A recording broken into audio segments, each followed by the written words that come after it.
Hello students, how are you all? All okay? Okay then. आज हम पाठ 2 करेंगे। एक टोकरी भर मिट्टी।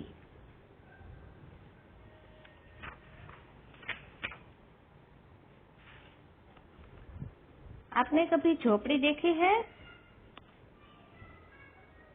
किस चीज से बनती है बताइए। झोपड़ी किस चीज से बनती है? घास फूस है ना, और पत्तियां है ना। तो ये एक झोपड़ी थी, वहाँ एक बुढ़िया रहती थी। एक अनाथ विधवा उसमें रहती थी और जमींदार की हवेली के पास उसकी झोपड़ी थी। एक गांव में एक जमींदार की हवेली थी, वहां पर एक गरीब अनाथ विधवा की झोपड़ी थी। तो एक बार जमींदार को अपनी हवेली का अहाता उस झोपड़ी तक बढ़ाने की इच्छा हुई। अहाता यानी घेरा होता है ना। तो जो जमींदार था उसे अपनी हवेली और बड़ी करनी थी, है ना। तो वो जो झोपड़ी वाली जमीन थी वो भी उसे चाहिए थी। तो उन्होंने विधवा से बहुतेरा कहा। बहुतेरा यानी बहुत बार। उन्होंने विधवा से बहुत बार कहा था कि अपनी झोपड़ी हटा दे वहां से, पर वह तो कई जमाने से वहां बसी थी। उसका पति और इकलौता पुत्र भी उसी झोपड़ी में चल बसे थे। पतोहू भी कुछ वर्ष पूर्व पति के मरने के दुख से एक 5 बरस की कन्या को छोड़कर चल बसी थी। पतोहू यानी पुत्रवधू। तो बुढ़िया जो थी उसका पति और पुत्र दोनों चल बसे थे, यानी उनकी मृत्यु हो गई थी, और पतोहू की भी, है ना। तो उसके बाद वो एक 5 बरस की कन्या जी उसके साथ रहती थी, अपनी पोती के साथ। अब उसकी यही एक पोती थी जो वृद्धावस्था में उसका एक सहारा थी। जब कभी उसे अपनी पूर्व स्थिति को याद आती, पूर्व स्थिति यानी पहले की स्थिति, है ना, तो मारे दुख के वे फूट फूट कर रोने लगती थी। और जब उसने सुना कि जमींदार को ये झोपड़ी चाहिए तो बहुत दुखी हो गई। वो मृतप्राय सी हो गई थी। मृतप्राय यानी मरणासन अवस्था में हो गई थी।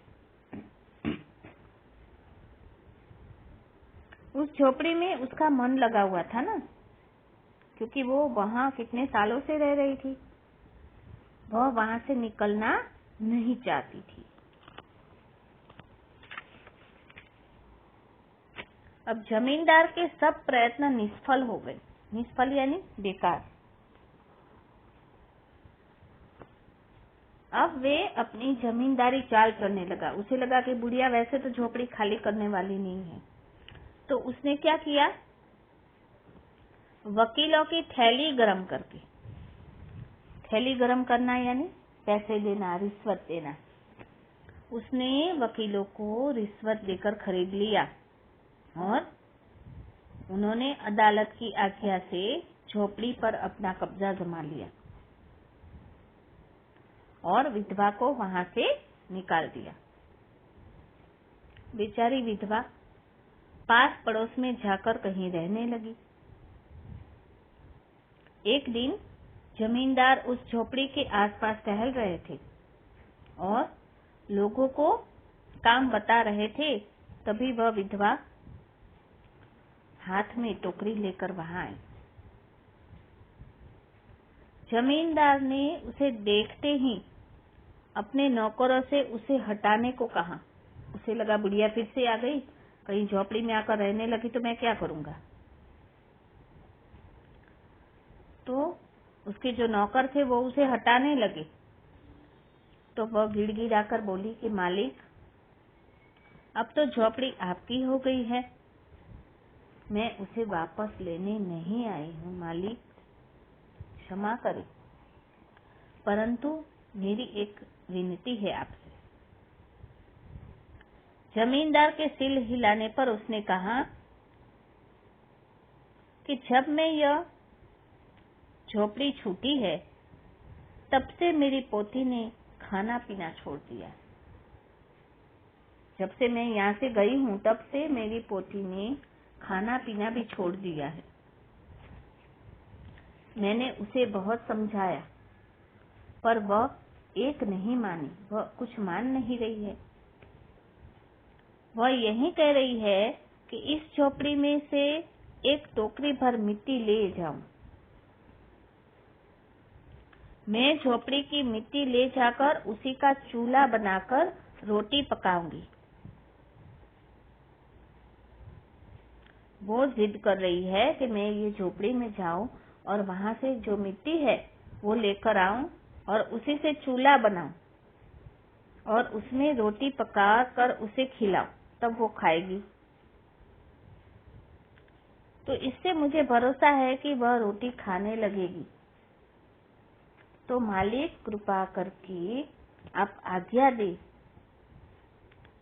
तो इस टोकरी में मैं थोड़ी सी मिट्टी ले जाऊं। तो जमींदार ने उसे आज्ञा दे दी कि ठीक है, मिट्टी ले लो। अब विधवा झोपड़ी के भीतर गई और वहां जाते ही उसे पुरानी बातों का स्मरण हुआ। स्मरण यानी याद आना, है ना। और उसकी आंखों में आंसुओं की धारा बहने लगी। वो वहां रहती थी ना इतने सालों से, तो वहां गई तो उसकी आंखें भर आई, है ना। उसे लगा कि मैं यहाँ से क्यों निकल गई हूँ, और अपने आंतरिक दुख को किसी तरह संभाल कर उसने अपनी टोकरी मिट्टी भर ली और हाथ से उठाकर बाहर ले आई। विधवा ने क्या किया, अपनी टोकरी ली और वहां से मिट्टी भर ली और हाथ से उठाकर बाहर ले आई और बाहर आकर हाथ जोड़कर जमींदार से प्रार्थना करने लगी, मालिक कृपा करके इस टोकरी को जरा हाथ लगा दीजिए जिससे कि मैं इसे अपने सिर पर धर लूं, है ना। टोकरी में वजन होता है ना, तो वो अकेले उठा नहीं पा रही थी। तो उसने मालिक से कहा कि मालिक जरा हाथ लगाकर टोकरी को उठा दीजिए तो मैं सिर पर धर लूं। जमींदार पहले तो बहुत नाराज हुए, पर जब वह बार बार हाथ जोड़ने लगी और पैरों पर गिरने लगी तो उनके मन में कुछ दया आ गई। जमींदार को दया आ गई कि चलो मैं टोकरी उठा लेता हूँ, ये बार बार कह रही है तो। और किसी से नौकर से न कहकर उन्होंने स्वयं ही टोकरी उठाने आगे बढ़े। ज्यों ही टोकरी को हाथ लगाकर उठाने लगे त्यों ही उन्हें एहसास हो गया कि यह काम उनकी शक्ति के बाहर का है, क्योंकि उनसे टोकरी नहीं उठ रही थी। उन्हें लगा ये काम मेरा नहीं है, मेरी शक्ति के बाहर है। फिर भी उन्होंने अपनी सारी ताकत लगाकर टोकरी को उठाना चाहा, पर जिस स्थान पर टोकरी रखी थी वहां से एक हाथ भर ऊंची तक न हुई।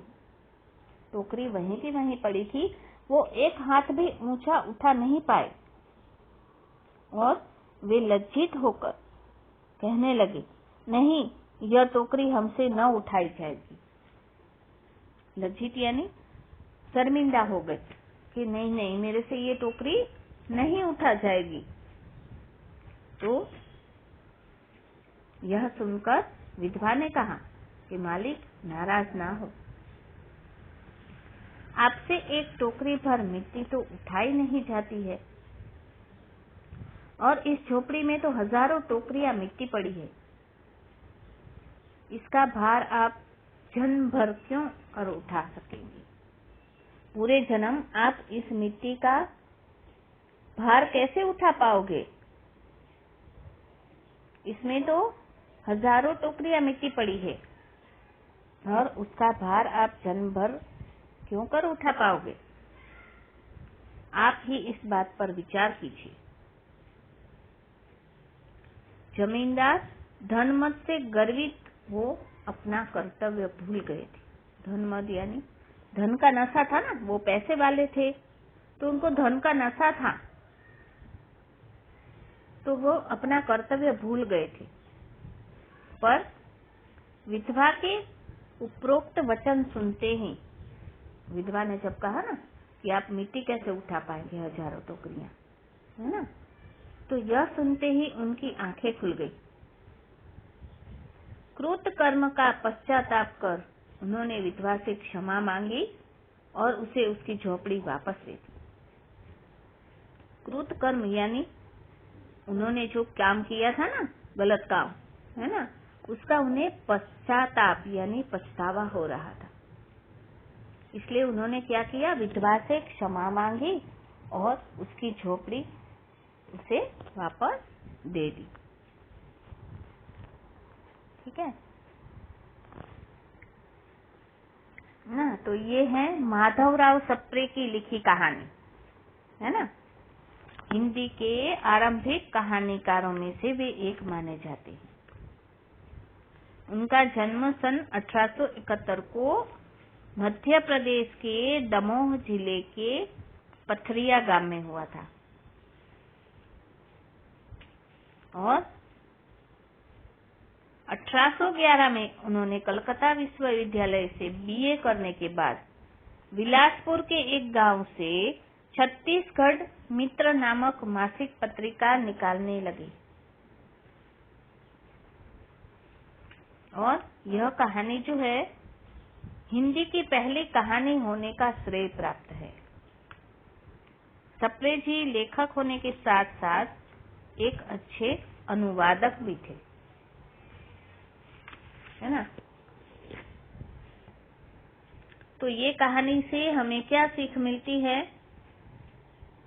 तो इस कहानी में एक लालची जमींदार के हृदय परिवर्तन, है ना, हृदय परिवर्तन की घटना का वर्णन है।